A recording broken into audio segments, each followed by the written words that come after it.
Welcome to Vibha home school. మనము ఈ వీడియోలో గద్య కదంబం 10వ పాఠం సంస్కృతి చెప్పుకుందామా? ముందుగా పాఠాన్ని పరిచయం చేసుకుందాం. మనం సంపాదించుకున్నది మనం తినడం ప్రకృతి, ఇతరులకు పెట్టకుండా తినడం వికృతి, మనకున్న దాంట్లో ఇతరులకు ఇవ్వడం సంస్కృతి. మన ప్రాచీన కాలం దాకా ఎందుకులే, ఇప్పుడు మిమ్మల్ని ఉదాహరణగా తీసుకుందాం. మీకు ఇప్పుడు 14 నుండి 15 సంవత్సరాల వయసు ఉంటుంది కదా. మీకు 5 సంవత్సరాల వయసు నుంచి ఊహ తెలుస్తుంది కదా. ఆ 5 సంవత్సరాల నుండి ఇప్పటి వరకు మీ జీవితంలో జరుగుతున్న రకరకాల అనుభవాల దృష్ట్యా మీ ప్రవర్తనలో మార్పు వస్తుంది. అది మీ తల్లిదండ్రులను తీసుకుంటే వారి 30 నుండి 40 సంవత్సరాల జీవితకాలంలో ఎన్నో మార్పులు జరిగి ఉంటాయి. అలాగే మీ తాతయ్య, నానమ్మ వారి జీవితకాలంలో కూడా ప్రవర్తనలో ఎన్నో మార్పులు జరిగి ఉండవచ్చు. వారిలో మార్పులకు మీలో మార్పులకు చాలా తేడాలు ఉన్నాయి. ఇదంతా ఏమిటంటే, ఇంతకుముందు కొన్ని సంవత్సరాల కిందట కొన్ని పద్ధతులు, కొన్ని వ్యవహారాలు ఉన్నాయి. వీటిలో మనకు నచ్చినవి కొన్ని, నచ్చనివి మరికొన్ని. మనకు నచ్చినవి ఆచరిస్తాం, నచ్చనివి వదిలేస్తాం. నచ్చినా నచ్చకపోయినా అది మంచిది అనుకుంటే దానిని పాటిస్తాము. ఇలాగా ఒక వ్యక్తికి సంబంధించి 50 సంవత్సరాల కిందట నుంచే మనం చూస్తుంటే ఎంతగా మారిందే. ఈ సమాజంలో మానవుడు అన్నవాడు ఎప్పుడు ఆవిర్భవించాడో మనకు తెలియదు. కొన్ని వేల లక్షల సంవత్సరాల నుంచి క్రమక్రమంగా వస్తున్నప్పుడు కొన్ని పద్ధతులు, ఆచారాలు, అలవాట్లు ఉంటాయి. వీటన్నిటికీ ఏ పేరు పెట్టాలని అనుకున్నారు మన పెద్దలు? వీటికి 2 పేర్లు ఉన్నాయి. అవి సంస్కృతి మరియు సంప్రదాయం. వీటిని ఆంగ్లంలో కల్చర్ అండ్ ట్రెడిషన్ అంటారు. కల్చర్ అనే పదాన్ని రకరకాలుగా వాడుతుంటారు. అగ్రికల్చర్, సెరికల్చర్, హార్టికల్చర్ అని. ట్రెడిషన్ అంటే నడతను బట్టి మారునది. ఇప్పుడు సంస్కృతి విషయానికి వద్దాం. ఉదాహరణకి, ఒక ధనవంతుడికి ఎవరో 1 కేజీ బంగారాన్ని బహుమానంగా వాళ్ళ ఆవిడకి ఇచ్చారు, మెడలో వేసుకోమని. ఆమె ఆ బంగారపు ముద్దను అలాగే మెడలో వేసుకోగలదా? ఆ బంగారంలోంచి ఒక ముక్క తీసి గాజుగానో మెడలో నగగాని చేయించుకొని వేసుకుంటుంది కదా. 1 కేజీ బంగారాన్ని ముద్దలాగా ఇస్తే దాన్ని అలా వేసుకోకుండా దాన్ని మనకు కావలసిన ఆకారంలో, మనకు సౌకర్యంగా, అందంగా కనిపించేటట్టుగా దాని రూపాన్ని మార్చుకొని వాడుకుంటున్నాము. ఇది సంస్కృతి. సంస్కరించబడినది సంస్కృతి. సమ్యకృతం, బాగుగా చేయటం అని అంటారు. అనగా అనుభవించటానికి, ఉపయోగించుకోవటానికి కానీ వీలుగా మార్చుకొనుట. మనకు ఆకలేసింది, అరటిపళ్ళు దొరికాయి, అలాగే తినేయం కదా. దాని తొక్క తీసి తింటాము. ఆరెంజ్ దొరికింది, దాని తొక్క తీసి తింటాము. ఎందుకు అలాగే తినలేము. బియ్యం ఉన్నాయి, వాటిని అలాగే తినటం లేదు కదా. వాటిని కడిగి నీళ్లు పోసి ఉడికించి తింటున్నాం. ఉట్టి అన్నమే తింటున్నామా? లేదు. దానిలోకి రుచికి తగ్గట్టుగా ఏదో ఒక కూరో పప్పు వండుకుని తింటున్నాము. ఒక వస్త్రం, ఒక బట్ట, దాన్ని అలాగే కట్టుకోవడం లేదు కదా. దాన్ని ఒక ప్యాంటు కానీ, షర్ట్ కానీ, బ్లౌజ్ గానో, పరికిణీగానో ఏదో రకంగా మార్చి మనకు అనుగుణంగా, అవసరానికి తగినట్లుగా మార్చి ఉపయోగించుకుంటున్నాం. ఇంకా ఇలా చెప్పుకుంటూ పోతే చాలా ఉదాహరణలు చెప్పుకోవచ్చు. ఇక్కడ ఏం జరుగుతోంది?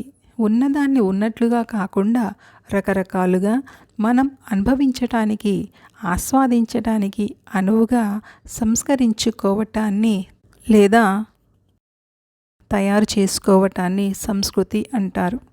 ఒక ఆహారం విషయంలోనే కాక, ఇవాళ మనం వస్త్రధారణ చేసిన, ఇల్లు కట్టుకున్న, ఇంకేదైనా సరే, ఇవన్నీ మనకు ప్రాచీన కాలం నుంచి వస్తున్నాయి.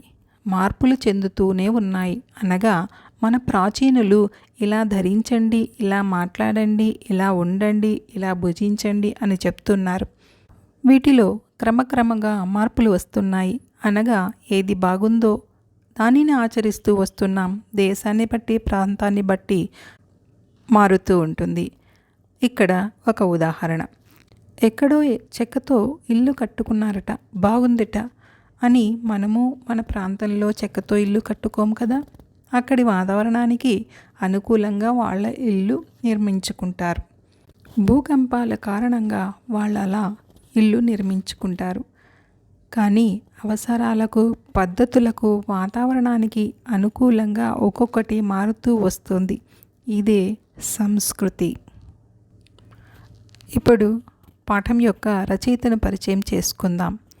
రచయిత ఆచార్య కండవల్లి లక్ష్మీరంజనం గారు. ఆచార్య కండవల్లి లక్ష్మీరంజనం గారు 1908లో జన్మించారు. ఉస్మానియా విశ్వవిద్యాలయంలో ఆంధ్ర శాఖ అధ్యక్షులుగా పనిచేసి 1965లో పదవి విరమణ చేశారు. లక్ష్మీరంజనం గారు సంస్కృతాంధ్ర ఆంగ్ల భాషా కోవిదులు. తెనుగుదుక్కి, ఆంధ్ర సాహిత్య చరిత్ర సంగ్రహం, ద్వితీయ ప్రపంచ సంగ్రామ చరిత్ర మొదలైన గ్రంథాలు రచించారు. ఉస్మానియా విశ్వవిద్యాలయ ఆంధ్ర శాఖలో పరిశోధనా విభాగం ప్రారంభించిన కీర్తి వీరికే దక్కింది. కృష్ణదేవరాయాంధ్ర భాషా నిలయానికి కార్యదర్శిగా వ్యవహరిస్తూ ఆంధ్ర సరస్వతికి ఎనలేని సేవ చేశారు. ఖండవల్లి సోదరులు ఇరువురు కలిసి రచించిన గ్రంథం ఆంధ్రుల చరిత్ర సంస్కృతి. ప్రస్తుత పాఠ్యభాగం ఈ గ్రంథం నుంచే గ్రహింపబడింది. సంస్కృతి అనే పదానికి గల విస్తృత అర్థాన్ని, సంస్కృతికి చరిత్రకు గల సంబంధాన్ని ఈ వ్యాసం చక్కగా విశదీకరిస్తుంది. Page number 152. సంస్కృతి అననేమి ఒక జాతి అభివృద్ధి మార్గమున నడిచిన రీతిని సంస్కృతి అనుచున్నారు. వ్యక్తి చేయు అభివృద్ధి ప్రయత్నమును సంస్కారము అనవచ్చును. అతడు సంస్కారి అనగా సంస్కారము కలవాడు, చక్కని మనోవికాసం కలవాడు అన్నమాట. పూర్వ సాంప్రదాయం ప్రకారము సంస్కారి అనగా ఆహితాగ్ని ద్విజునకు చెప్పబడిన కర్మలను యథావిధిగా నిర్వహించు దీక్షాపరుడు అని పూర్వ సంకేతము.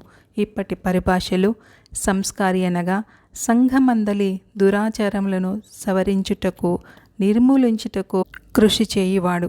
వీరేశలింగం పంతులు సంఘ సంస్కారి. సంస్కృతి, సంస్కృతము, సంస్కరణము, సంస్కారము మొదలగు పదములన్నీయు ఒకే కుదుట పుట్టినవి. వీటన్నిటికీ ఒకే అర్థము. హీనదశ లేక ప్రాథమిక దశ నుండి ఉత్తమ దశను చేరుటకై చేయు ప్రయత్న పరంపర. సంస్కృత భాషకు ఆ పేరెట్లు వచ్చినదో అరయుడు. ప్రాకృత దశ నుండి అనగా జనసామాన్యపు వ్యవహారపుటవస్థ నుండి శిష్టజన వ్యవహారము చేతను, వ్యాకరణాది నియమముల చేతను శుద్ధమైన భాష సంస్కృత భాష. అట్లే జాతులు కానీ, సంఘములు కానీ భౌతికముగను, మానసికముగను ఉచ్చ దశ నొందుటకై చేయు నిరంతర యత్నమే వారి సంస్కృతి అని చెప్పనగును. ఈ పేజీలో అర్థాలు చూసుకుందామా. ఆహితాగ్ని నిత్యకర్మలు, యజ్ఞయాగాదులు, ద్విజుడు, బ్రాహ్మణుడు యథావిధిగా శాస్త్ర ప్రకారంగా సవరించుట, మార్పులు చేయుట. నిర్మూలించు, తొలగించు. కుదుట, చోటు. అరయుడు, చూడండి. శిష్టజనులు, పండితులు. ఉచ్చదశ, ఉన్నత స్థితి. ఇందులో ప్రశ్నలు చూద్దాం. సంస్కృతి అంటే ఏమిటి? ఒక జాతి అభివృద్ధి మార్గంలో నడిచిన రీతిని సంస్కృతి అంటారు. సంస్కారము అనగా ఏమి? వ్యక్తి చేసి అభివృద్ధి ప్రయత్నాన్ని సంస్కారము అంటారు. సంస్కారి అనగానేమి? ఉత్తమ సంస్కారం కలవాడిని సంస్కారి అంటారు. అనగా చక్కని మనోవికాసము కలవాడు. పూర్వ సాంప్రదాయం ప్రకారము సంస్కారి అనగానేమి? పూర్వ సాంప్రదాయం ప్రకారము సంస్కారి అనగా అహితాగ్ని ద్విజునకు చెప్పబడిన కర్మలను యథావిధిగా నిర్వహించు దీక్షాపరుడు. ఇప్పటి పరిభాషలో సంస్కారి అనగానేమి? ఇప్పటి పరిభాషలో సంస్కారి అనగా సంఘమందలి దురాచారాలను నిర్మూలించుటకో సవరించుటకో కృషి చేయువాడు. మరో ప్రశ్న, సంస్కృత భాష ఎట్లు ఉద్భవించినది? లేక సంస్కృత భాషకు ఆ పేరు ఎలా వచ్చింది? ప్రాకృత దశ నుండి అనగా సామాన్య జనుల వ్యవహారం నుండి శిష్ట వ్యవహారం వలన వ్యాకరణాది నియమముల వలన శుద్ధమైన అంటే సంస్కరించబడిన భాష సంస్కృత భాష. సంస్కృతి, సంస్కారము, సంస్కరణ, సంస్కృతము ఇవన్నీ ఒకే కుదుటన పుట్టిన పదాలు అయినా వీటి మధ్య ఉన్న అతి సూక్ష్మమైన తేడాలను గమనిద్దామా? సంస్కృతి అనగా ఒక జాతి చేయు అభివృద్ధి ప్రయత్నం. సంస్కారం అనగా ఒక వ్యక్తి చేయు అభివృద్ధి ప్రయత్నం. సంస్కరణ అనగా ఒక సమాజం అభివృద్ధికి చేసే ప్రయత్నం. సంస్కృతం ఒక భాష సంస్కరించబడిన తీరు అనగా అభివృద్ధి చెందిన తీరు. సంస్కృతి, సంస్కారము, సంస్కరణ, సంస్కృతం ఈ పదాలన్నీ కూడా అభివృద్ధిని అంటే వికసనాన్ని, పువ్వు వికసించినప్పుడు పరిమళాలు ఎలా వెదజల్లుతుందో ఇవి కూడా అభివృద్ధి చెందితే అలాంటి పరిమళాల్ని ఆస్వాదించవచ్చు. చూసారుగా?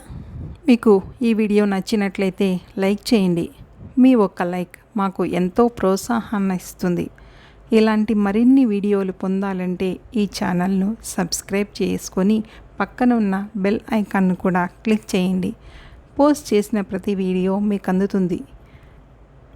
మీకు ఏదైనా సందేహం ఉంటే కామెంట్ సెక్షన్లో